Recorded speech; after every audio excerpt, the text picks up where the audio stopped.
Greetings, royal family. All right, we're on part 2 of this Love and Hip Hop 305 season 3 reunion. Now, all I want to know, has Trina calmed down? Is it safe to come out and give this review? Because she was going ham last week. So they pretty much pick up where they left off. And Trina was banging on the door, and Kendall put down his drink. He was scared. He was backstage with Nikki Natural. And it just got ugly. Listen, Kendall did not sign up for this. He just came here to host for the reunion. So he was a little bit shook. Trina, she rallied up her troops and she left. We saw Bobby in the parking lot banging on the window of a car. Before Trina left, she was talking to Kendall, and it looked like she changed her clothes and she was just going off in the mic. Did y'all see the metal detectors at the exit? I'm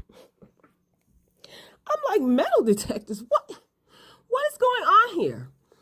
Anyway, so we get back to the stage, and Shay and Suki, they're going at it because, as usual, Scam Likely 2, she always has something to say about something or someone or anything that doesn't concern her. Bobby Lights, at this point, he came back on stage. So I guess he was able to calm Trina down, who didn't leave the building. She came back in. So we move on to talking about the Ratchet Rangers. Now, they are ripping Alvin. Remember when Alvin called himself being a road manager and set off the BAP store for the Ratchet Rangers? Well, they're flashing back and they're ripping Alvin because they said, that he had the Ratchet Rangers in a Roach Motel performing in a country bar with all white patrons. Okay. Now, I will say that they were good sports about it, though. The Ratchet Rangers, especially when it came time to perform, at first they wanted nothing to do with that nasty hotel room. It was a mess. It was disgusting. But they did give a full-on performance. So they were good sports about it. Now, they did flash back to unseen footage of a white woman in the bar reciting rap lyrics, and she used the N-word.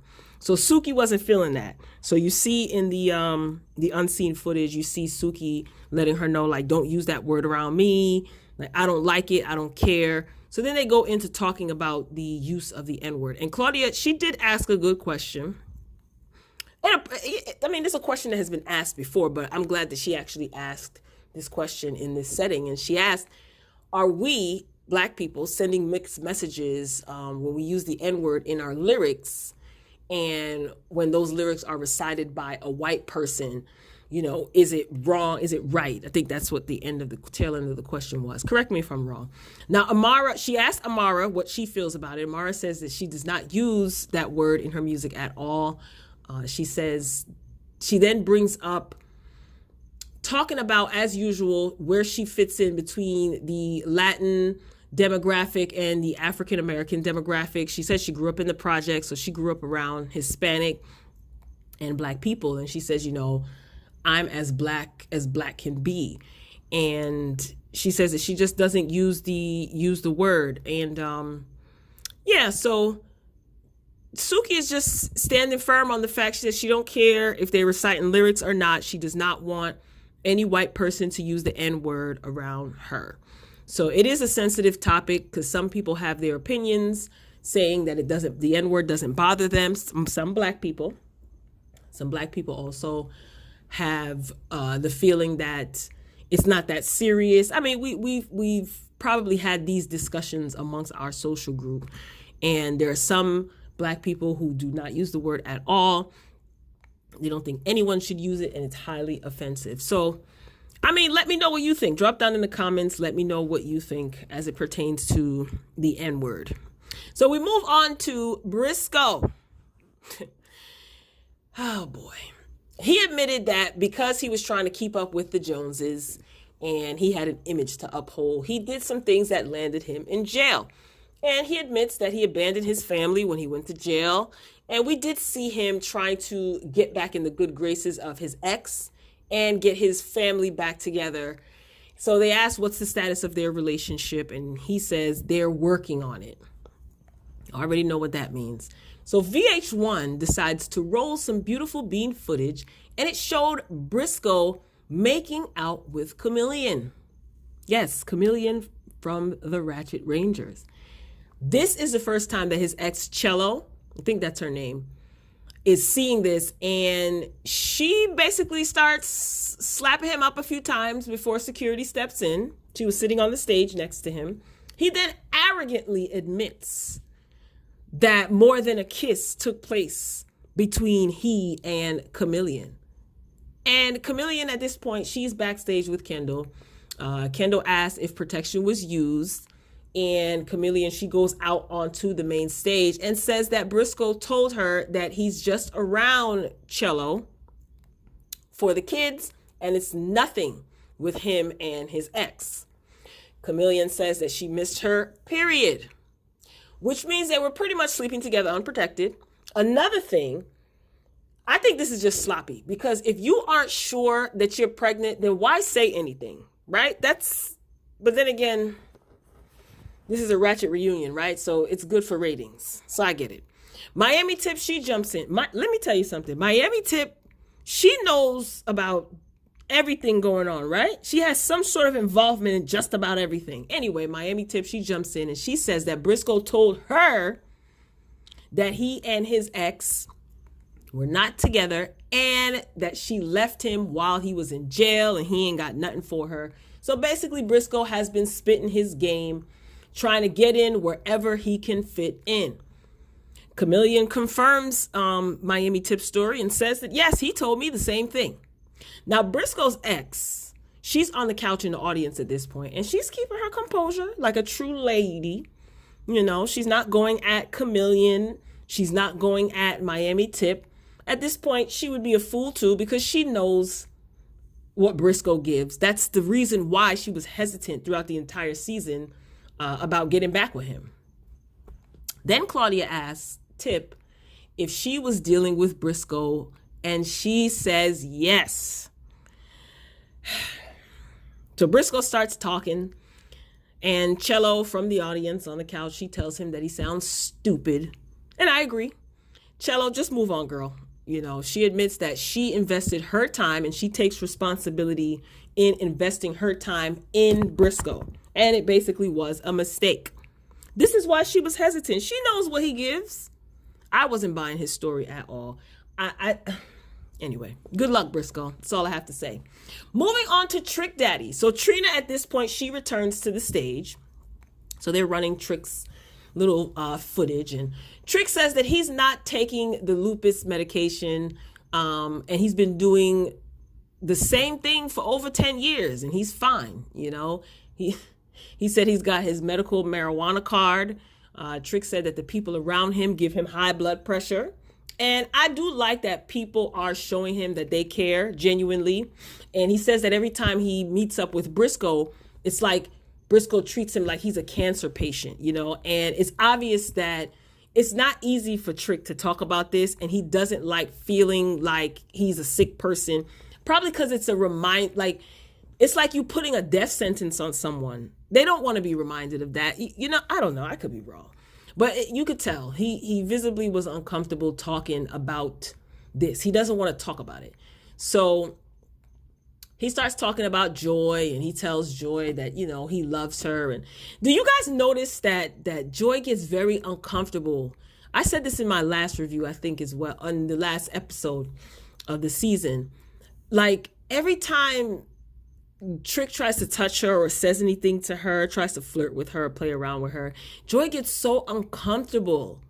Like, anytime he flirts with her or even touches her, she like moves away, and she just, her face, I wish I would have taken a picture. I paused her face, paused it, and her face, she just looked so disgusted. I don't know if she realized she was making that face. I don't know. Everybody's pushing for them to get back together. I feel like if neither one of them if they realize that being in a relationship is just not going to work for one or both of them, then just keep it platonic. If they're comfortable still being legally married, it is what it is. Like, just because people on the outside think that, oh, you're so cute together and you're so in love, doesn't mean that you belong together. I think that even if they don't get back together, Joy is going to be by his side, and she's going to make sure that he's okay. I really believe that, because she obviously cares about him. And they are still legally married, so she has the final say legally in the event of anything. I'm just saying. Let's move along to Hoodrat.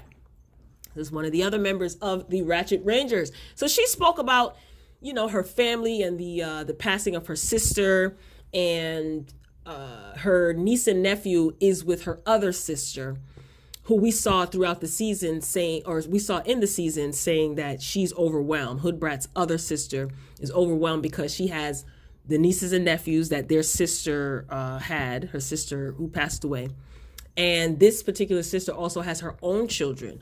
So her sister, Hoodrat's sister, was trying to explain to her, like, you know, I'm overwhelmed and I need help. And every time I tell you I need help, you know, you're always on the road and stuff like that. So it seems that everything is okay, because when that sister was expressing to Hoodrat, it's not that Hoodrat didn't understand. Hoodrat is on a mission. She's tired of being broke. She's trying to get her family and herself out of poverty, and she is chasing the bag. You know, she has no plan B, because Claudia did ask her in the event that your music career doesn't work out, what's your plan B? She said she has no plan B. This is gonna work. So she's tired of struggling, and she's destined to make it.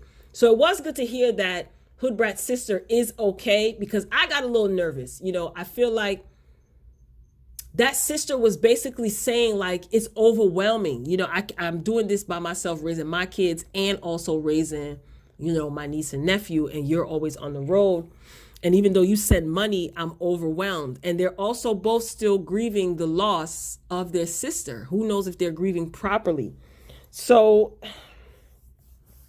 I don't know. I just took it as like a cry for help of some sort that shouldn't have been ignored. But it seems like everything is all good, because Hoodrat says, you know, the sister has the niece and nephew, so it seems like it's all good. And I did mention in one of my reviews of the show that, you know, the chasing the bag culture does come with a price. It comes with a huge price.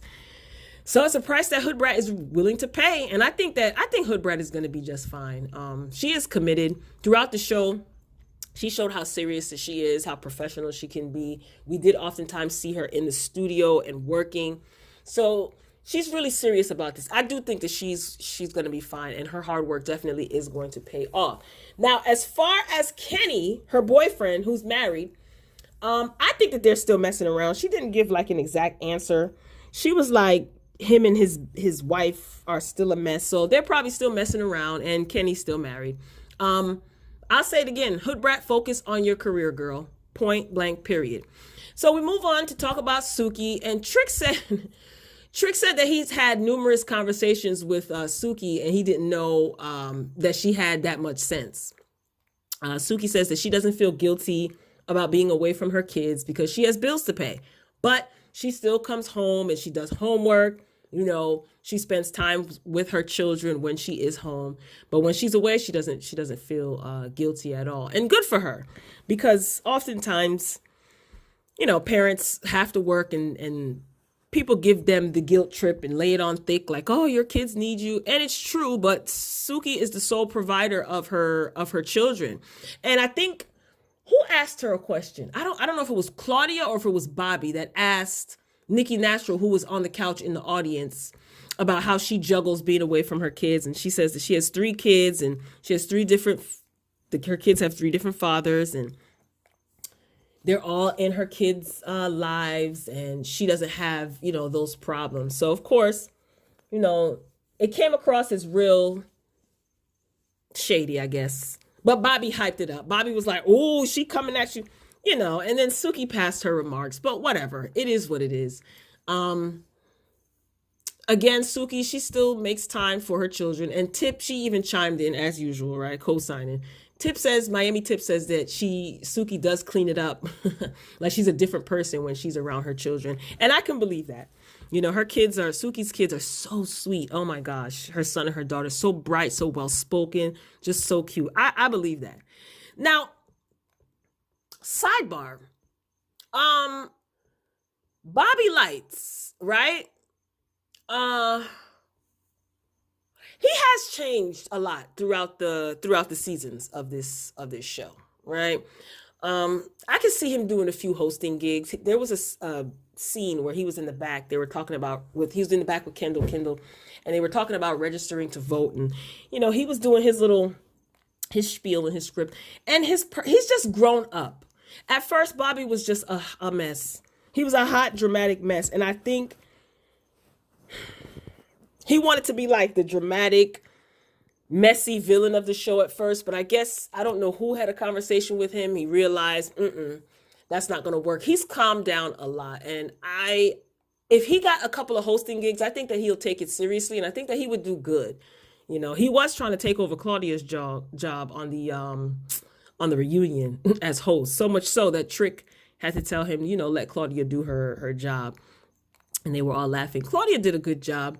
She was safe, and she kept the crowd, or she kept the cast in line. She asked appropriate questions. She went with the flow, but she's a media personality, so this was nothing for her. But I think she did a good job. She was okay. But yeah, that's it. That's the reunion. And I said to myself, please don't let there be a part 3. There's nothing. We don't need anything. So there's no part 3. But that's about it.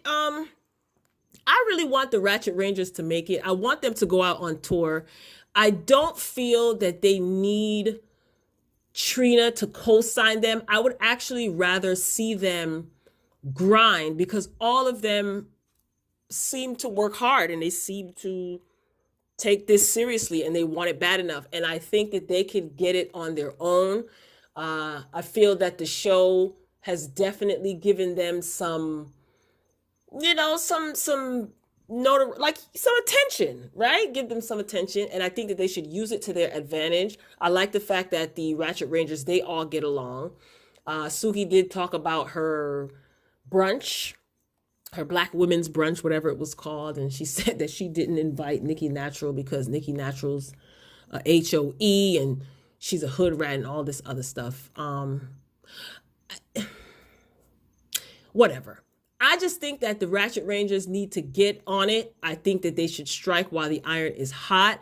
I do believe that they can work with local producers. It's all about connections. And even if they don't get the quote unquote Trina cosign, Trick, I think that Trick will definitely, put them in connection with a few people. They need to start networking. And I would love to see a little mini tour, or even just a song, a little promotional song. But I think that they will be all right. I think they have their head on their shoulders and they know what it is that they want. And it doesn't seem like they're stopping anytime soon. So that was part 2 of the Love and Hip Hop Miami reunion. So it was cute. It was all right. Kendall did a good job. He was funny. He was entertaining. Shay asked him how his hair looked. Kendall said, you actually look good this time around. You listen. I can't. So, Royal Family, that's it. That's all I got. So, it's a wrap for Love and Hip Hop Miami. Will they be back next season? Probably. All of them will be back. I don't want to see Briscoe back. I don't want to see Shay. I don't want to see Prima Donna either. That's pretty much it. And unless Trina is going to be coming back on with some new projects, she can be a friend of the show. No disrespect, but put together something. Trina, do something. You have the ability to do something. But then again, she probably don't want to do anything, because the last time she tried to put everybody together, it was a disaster. Anyway, I'm signing off. Get down in the comments, Royal Family. Let me know what you think. Until next time, peace.